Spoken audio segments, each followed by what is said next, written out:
এটা বন্ধুরা diamond Harbour junction. দেখুন এটা টিকিট কাউন্টার এখানে।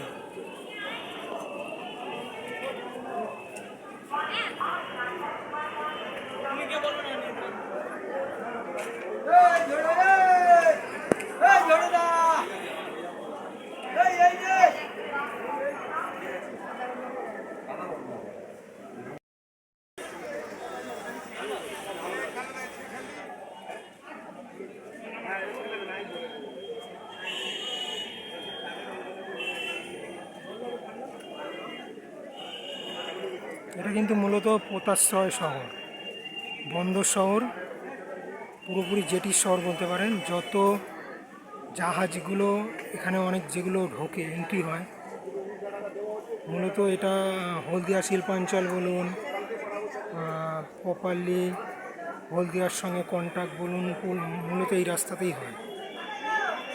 গঙ্গার পাড়ে এখানে প্রপারলি বঙ্গোপসাগর নদী একসঙ্গে কিন্তু মিশেছে।